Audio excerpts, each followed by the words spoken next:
नमस्कार, मेरा नाम है डॉक्टर पुरु धवन और आज इस वीडियो में मैं आपके एक क्वेश्चन का आंसर देना पसंद करूंगा जो कि हमारे कमेंट सेक्शन में आया था। कमेंट आपकी स्क्रीन पर है।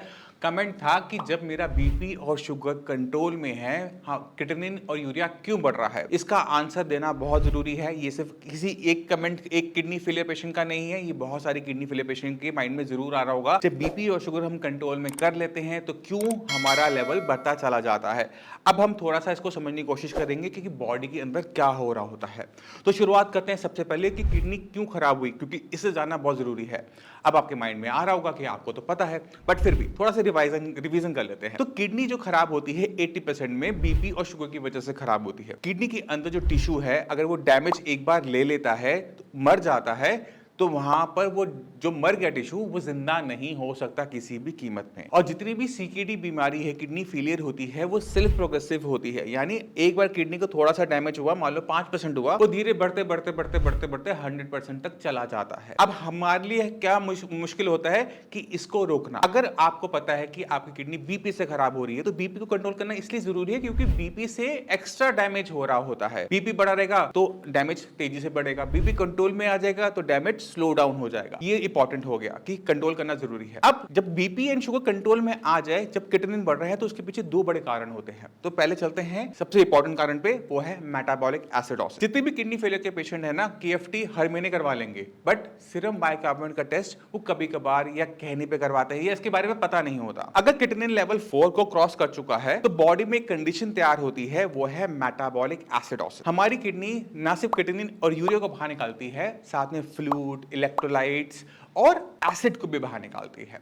इसलिए हमारा जो यूरिन होता है, जब अपनी रिपोर्ट देखोगे उस पर लिखा होता है एसिडिक यूरिन। ये एसिड जब बॉडी में इकट्ठा हो जाएगा, क्यों इकट्ठा हो जाएगा? क्योंकि किडनी कम काम कर रही है। एसिड इकट्ठा होना शुरू होगा तो ब्लड एसिडिक हो जाएगा, और ये जब एसिडिक ब्लड किडनी में रोटेट करेगा तो किडनी को और तेजी से डैमेज करता है, और इसी कंडीशन को हम बोलते हैं मेटाबॉलिक एसिडोसिस। इसी वजह से मैक्सिमम किडनी फेलियर पेशेंट की मेडिसिन के अंदर एक बहुत सिंपल सी मेडिसिन, बहुत चमत्कारी मेडिसिन कह सकते हो आप उसको, वो रखी जाती है जिसका नाम है बेकिंग सोडा। अभी बेकिंग सोडा तो हम खा नहीं रहे, है ना? आपको ऐसा लग रहा होगा। जो आपकी मेडिसिन में सोडियम बाइकार्बोनेट है, आप अपनी मेडिसिन निकालो और एक एक पत्ते के पीछे देखो, उस पर लिखा होता है, किसी के पीछे भी लिखा है ना सोडियम बाइकार्बोनेट टैबलेट, वो सोडियम बाइकार्बोनेट सोडा ही होता है। बेकिंग सोडा होता है जिससे हम खाना बनाते हैं, ढोकला बनाते हैं, केक बनाते हैं, ये वही सोडा है। ये मेटाबॉलिक एसिडोसिस को रोकने में हेल्प करता है।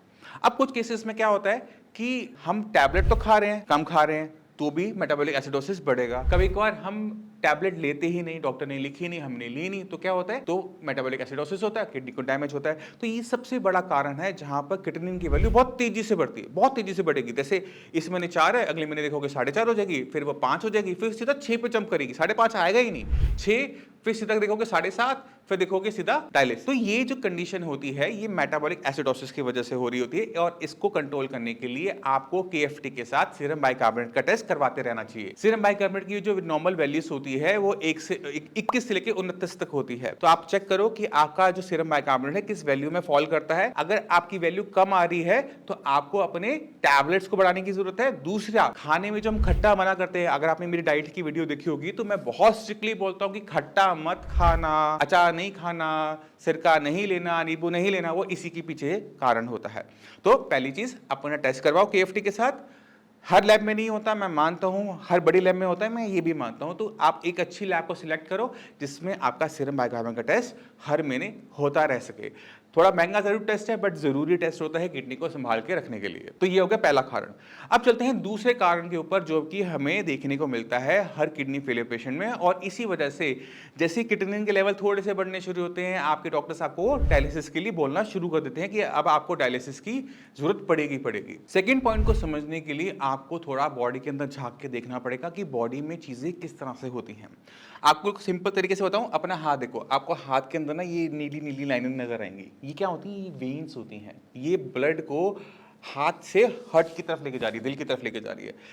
तो ये क्या कर रही है? इसी की तरह नीचे आर्टरीज होती हैं और ये वेन्स होती हैं। इनका काम क्या होता है? इनका काम होता है ब्लड को डिफरेंट डिफरेंट कोने में बॉडी में पहुंचाना। ब्लड में ऑक्सीजन है, ब्लड में फूड है, इसके बिना कोई सर्वाइव नहीं कर सकता, कोई सेल सर्वाइव नहीं कर सकता। ऐसा ही स्ट्रक्चर हमारी किडनी के अंदर भी है। अब किडनी के अंदर अगर आप देखो तो हर जगह जाल बिछा हुआ है, बट फिर भी जालों के बीच में गैप है। आपकी बेटर अंडरस्टैंडिंग के लिए मैं आपके स्क्रीन पर एक इमेज दिखा रहा हूं, डायग्राम दिखा रहा हूं। अब जो सेल इस सप्लाई के बिल्कुल पास है, आप सप्लाई मतलब समझ लो कि नदी के पास है, तो नदी के पास सप्लाई के पास रहने से सप्लाई अनरिस्ट्रिक्टेड आती रहती है, फटाफट लेते रहते हो, फटाफट देते रहते हो, अच्छा रहता है। बट जो सेल दूर हैं उनके लिए दिक्कत होती है कि उनको तक सीधी डायरेक्ट सप्लाई नहीं आती, और ट्रांसफर क्या होता है, वो सेल टू सेल ट्रांसफर होता है। यानी आप मुझे दोगे, मैं आगे दूंगा, वो आगे देगा। जैसे हम पासम पास खेलते थे ना, तो वैसे ही पासम पास होता है किस चीज का, फूड का और वेस्ट मटेरियल का पासम पास होता है कि हम एक को देते हैं, अगला आगे को देता है, अगला आगे को देता है, और फिर वहां से सामान आता है, हम वेस्ट मटेरियल लेते हैं और आगे उसमें वापस डाल देते हैं। तो ये सारा कोऑर्डिनेशन चल रहा होता है, ये एक चेन है ना। अगर आप सोचो कि जो आपका ब्लड प्रेशर बढ़ा, आपकी जो वेसल है, जो सप्लाई है वो खराब हो गई, तो जो उसका नेक्स्ट वाला सबसे पहले वो मरेगा। क्यों मरेगा? क्योंकि उसकी ब्लड सप्लाई रुक गई, उसका फूड सप्लाई रुक गई। जब उसको नुकसान होता है तो पूरी चेन को नुकसान होना शुरू हो जाता है, पूरी सप्लाई चेन आपकी खत्म हो गई ना। यही कारण है कि जब हम डैमेज उठा लेते हैं किडनी के अंदर, तो डैमेज अपने आप धीरे धीरे बढ़ता चला जाना शुरू कर देता है। और इसे रोकने के लिए हमें अपनी बॉडी के अंदर दो चीजों की मात्रा को बढ़ाना पड़ता है। पहला है ऑक्सीजन और दूसरा है फूड, क्योंकि ब्लड सप्लाई में जितना अच्छा होगा उतने अच्छा हमारे न्यूट्रिशन सेल्स को मिलेगा, उतना अच्छा वो काम कर पाएंगे।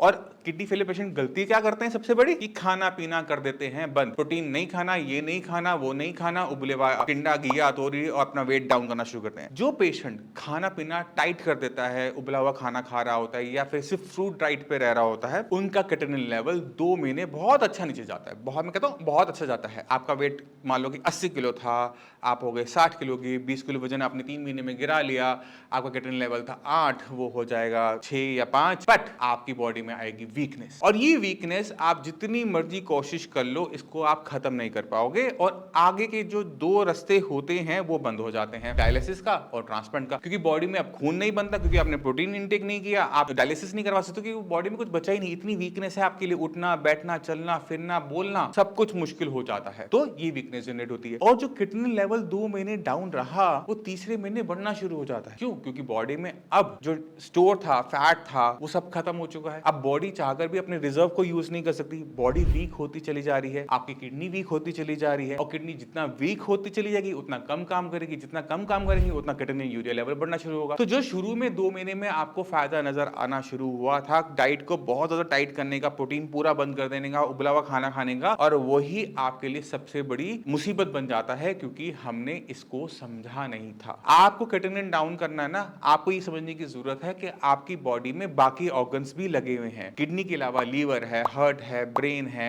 पैंक्रियास हैं, कितने सारे ऑर्गन्स लगे हुए हैं। अगर आप खाना पीना बंद करते हो तो पूरी बॉडी का बंद होता है, सिर्फ किडनी का बंद नहीं होता। और जब हमारी बॉडी में वीकनेस आनी शुरू होती है तो सारे ऑर्गन वीक हो रहे हैं, किडनी खराब हो रही है, अब बाकी सारे ऑर्गन भी खराब होने शुरू हो जाते हैं। तो ऐसे पेशेंट जब अपने लाइफ के एंड स्टेज पे जब पहुंचते हैं तो मल्टी सिस्टम फेलियर हो रहा होता है। यानी पहले किडनी जवाब देगी, फिर हार्ट जवाब देगा, फिर कभी लीवर जा रहा है, कभी कुछ जा रहा है। तो इस तरह से जो पेशेंट की कंडीशन होती है वो बहुत खराब हो चुकी होती है। अब दूसरी तरीके से सोचो कि आपने खाना पीना अच्छी तरीके से खा रहे थे, बैलेंस डाइट खा रहे थे, उसके फायदे समझो। आपकी बॉडी में किडनी खराब हो रही है, और किडनी के बारे में सारे डॉक्टर्स जानते हैं, अच्छे सारे डॉक्टर जानते हैं कि किडनी जो खराब हो रही है उसको आप रोक सकते हो, बंद नहीं कर सकते, रिवर्स पूरा बैक नहीं कर सकते, क्योंकि किडनी के अंदर जो टिश्यू मर गया है ना, अगर कोई डॉक्टर उसको जिंदा कर लेगा ना, तो पूरी बॉडी को जिंदा करना मुश्किल काम नहीं है। तो जो डॉक्टर ये बोलते हैं कि किडनी की जो सेल्स है वो रीजनरेट हो जाते हैं और ऐसा हो जाता है वैसा हो जाता है, कोई किसी में भी सच्चाई नहीं है। आपको समझने की जरूरत है। अगर मरे को मैंने इतने से हिस्से को जिंदा कर लिया तो पूरी बॉडी क्या चीज है कि कोई मरेगा ही नहीं है, आप उसको दवाई दोगे वो जिंदा हो जाएगा, है ना।